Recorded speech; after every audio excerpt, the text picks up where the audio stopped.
दुपारचा व्हिडिओ जसं मी म्हणालो होतो तसा मी पुन्हा आलो आहे. त्यात या व्हिडिओचं शीर्षकही काहीसं अटपटं घेऊन आलो आहे. देवा काका ॲट दाओस नाका. थंबनेलवरचं चित्र जे आहे ते दाओसमधल्या इंडिया पॅव्हेलियनच्या बाहेरच्या रस्त्यावरचं आहे, जिथं देवाभाऊ मस्तपैकी वॉक करताना दिसत आहेत आपल्याला. आता राज्याच्या मुख्यमंत्र्यांना जे काही लोक प्रेमानं देवाभाऊ म्हणतात, लाडक्या बहिणींचा तर तो आहेच देवाभाऊ, पण इतरही काही भाऊबंद आहेत त्यांचाही हा देवाभाऊ आहे. आणि हा देवाभाऊ त्या मंडळींच्या पोराबाळांचा लागतो देवा काका. आपला देवा काका मुख्यमंत्री बनला आणि त्याचा पहिलाच परदेश दौरा हा दाओसला. वर्ल्ड इकॉनॉमिक फोरमच्या निमित्तानं देवा काका दाओसला गेलेत. पोरं खुश आहेत. तर मित्रो, या राज्याचे मुख्यमंत्री देवेंद्र फडणवीस दाओस दौऱ्यात पहिल्या दिवसापासून 1 बाय 1 एक कंपन्यांसोबत उद्योगविषयक करार मदार करताना दिसत आहेत. अखेरचं वृत्त हाती येईपर्यंत, असं म्हणतात ना, अखेरचं वृत्त हाती येईपर्यंत आज महाराष्ट्रानं 15,70,000 करोड रुपयांचे तब्बल 54 MOUs साईन केलेले आहेत. सामंजस्य करार ज्याला म्हणतो आपण. आता त्यात नागपूरला थोडंसं झुकतं माप जरी असलं तरी इतर जिल्ह्यांनाही अनेक प्रकल्प मिळालेले आहेत. हे सामंजस्य करार बहुतांश भारतीय कंपन्यांसोबत झालेले आहेत दिसतंय. त्यात एक आर्सेनल मित्तल आणि सुमिटोमो ही जपानी कंपनी या परदेशी कंपन्या आहेत.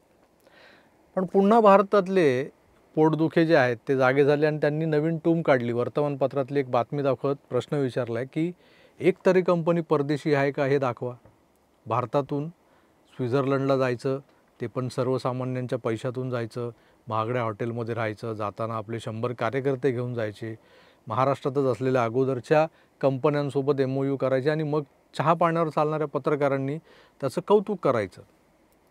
यांचे पाळीव चालतात ते, हे पाळीव पत्रकार ते कशावर चालतात? चहा बिस्किटांवर, म्हणून त्यांना चाय बिस्कुटे म्हणतो आपण. मग महायुतीचे जे समर्थक आहेत ना, त्यांना काय म्हणायचं तर चाय पाणीवाले असंच म्हणणार नाही. असो, यांच्या अकलेच्या मर्यादा या इथंच उघड्या पडतात. चहा बिस्किट, चहा पाणी, फार फार तर चहा खारी, चहा टोस्ट, त्याच्या पुढे जाऊ शकत नाहीत. दाओस कुठे, हे कुठे चहा पाणीवाले. तर दाओस हे एक असं इंटरनॅशनल प्लॅटफॉर्म आहे की जिथं महाराष्ट्रातल्याच नाही तर जगभरातल्या कंपन्या आपापल्या बिझनेस एक्सपान्शनसाठी येतात आणि जगभरातल्या सगळ्याच देशांचे प्रतिनिधी आपापल्या देशात जास्तीत जास्त बिझनेस खेचून नेण्याचा प्रयत्न करत असतात. हे बिझनेस खेचून नेण्यात नेहमीच ऑस्ट्रेलिया, युरोप, अमेरिका हे खंड आघाडीवर असायचे. भारतानं 2014 नंतर जगाला दाओसमधल्या या फोरममध्ये आपली दखल घ्यायला भाग पाडलं. महाराष्ट्राचं स्वतःचं असं औद्योगिक धोरण आहे, त्याला नाव आहे मॅग्नेटिक महाराष्ट्र.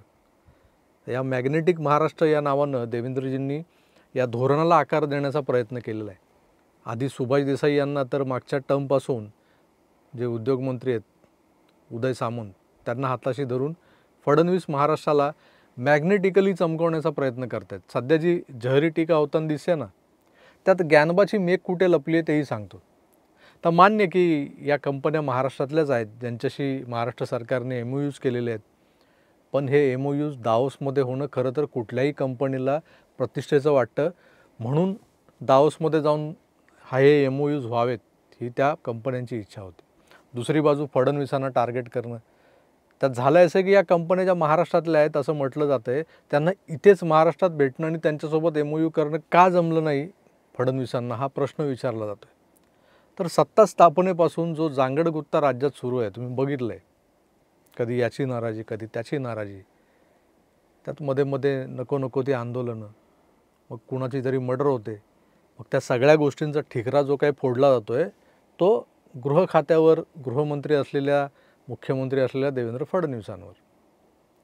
आता या सगळ्या जो म्हणालो जांगडगुत्ता, या जांगडगुत्त्यातून जर वेळ मिळाला तर देवेंद्रजी राज्यासाठी उद्योग मागून आणतील ना, या कंपन्यांना संपर्क साधतील ना. पण आता ही या वर्ल्ड इकॉनॉमिक फोरमची संधी मिळाल्यानंतर फक्त अशा निराधार आरोपांना घाबरून टीका होईल किंवा होते म्हणून हातपाय गाळून तिथं जाणं टाळायला हवं होतं का फडणवीसांनी? टीकाकारांचा मूळ उद्देश तोच होता. अकेला देवेंद्र क्या क्या करके दिखत आहे त्यांना चांगलंच ठाऊक आहे. त्याचा धसका घेतलेल्या लोकांना दाओस येऊन जाऊन आल्पच्या रांगांमधलं छान एखादं महागडं 5 स्टार हॉटेल एवढंच वाटतं. जनतेच्या लोकांच्या पैशातून घडलेली ही टूर दिसते. सोबत न नेलेले 100 कार्यकर्ते दिसतात. खरंच देवेंद्रजींच्या टीममध्ये 100 कार्यकर्ते गेलेत का हो दावोसला? कार्यकर्ते म्हणतो मी. किती कॅबिनेट मिनिस्टर्स आहेत, किती डिपार्टमेंटल सेक्रेटरीज आहेत आणि किती मदतनीस आहेत, याचा आकडा जरा नीट बघावा या टीकाकारांनी. एक उद्योगमंत्री उदय सामंत, अश्विनी भिडे आहेत, पी अनबलगन नावाचे ते उद्योग विभागाचे ते सचिव आहेत, MMRD आणि MIDC, सिडको यांचे काही निवडक अधिकारी, एवढीच टीम दावोसला गेलेली आहे. यातले कोण कोण देवाभाऊंचे कार्यकर्ते आहेत? जरा ट्विटकर्त्यांनी ही लिस्ट टाकावी त्यांच्या ट्विटरवर. कोण भाजपचे पदाधिकारी आहेत त्यांची लिस्ट टाकावी, की कोण बर्फ खेळण्यासाठी सोबत नेलेले सवंगडी आहेत. आता हा झाला एक भाग. सद्यस्थिती काही वर्षांपूर्वी, म्हणजे फार वर्षापूर्वी असं नाही म्हणणार, काही वर्षांपूर्वी अशी परिस्थिती होती. वडील उद्धवजी मुख्यमंत्री होते आणि लेक आदित्य पर्यावरण मंत्री. असा जेव्हा या राज्याचा कारभार हाकला जात होता तेव्हा तर सामान्य प्रशासन विभागाची परवानगी आहे की नाही हा संभ्रम असताना काही सचिव पदावरच्या श्री व सौ, मिस्टर अँड मिसेस अशा जोडगोळ्या आदूबाळासह बर्फात हुंदडायला गेलेल्या होत्या. या जोडप्यातल्या एकाचा वाढदिवस होता म्हणे त्या दौऱ्याच्या दरम्यान. मग जोडीदारातल्या एकानं सरप्राईज द्यायला थेट लंडनला हजर होत आदित्य ठाकरेंनी तिथं भाड्यानं घेतलेल्या त्या Airbnb फ्लॅटची बेल जी आहे ती भल्या सकाळी वाजवली आणि त्यातल्या आतल्या फ्लॅटमधल्या लोकांची जी भंबेरी उडाली त्या गमतीत, म्हणजे आत काय चाललं होतं माहीत नाही. अनेकांची बिंग फुट्टा वाचली होती म्हणे. हे खरं की खोटं हे फक्त उपस्थितांनाच ठाऊक तिथल्या, कारण ही बातमी बाहेर आली आहे ती काही सूत्रांच्या माहितीनुसार बरं का, काही ब्लॉगवर लिहून आलेलं आहे. आणि हे जे काही दौरे किंवा हा दावोसचा बिझनेस फोरम अटेंड करण्यासाठी जे जनतेच्या कररूपी दानातून जमा झालेले पैसे खर्च झालेत, तसे ते मावा आघाडीच्या काळातल्या या Airbnbवर देखील खर्च झालेले आहेत. मी या बर्फ खेळू चला नावाच्या दौऱ्यावर एक स्वतंत्र व्हिडिओ मागेच बनवलेला आहे, त्याची लिंक खाली डिस्क्रिप्शनमध्ये दिली आहे, जरूर बघा.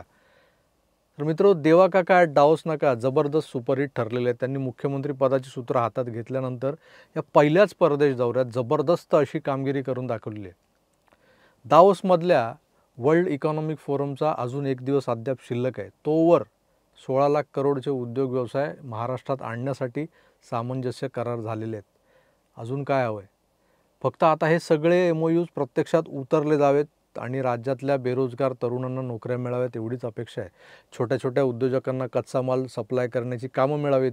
येन प्रकारेनं महाराष्ट्र समृद्ध व्हावा हीच सर्वसामान्यांची इच्छा आहे आणि जनसामान्यांशी नाळ जोडलेला नेता देवेंद्र फडणवीस ही इच्छा पूर्ण करतील अशी आशा आहे. बाकी सुज्ञास अधिक सांगणे न लगे, त्यामुळे तुर्तास मी इथेच थांबतो. पुन्हा भेटूच, तोवर आपली काळजी घ्या आणि पाहत राहा आपलं आवडतं YouTube चॅनल आकार DG9. धन्यवाद.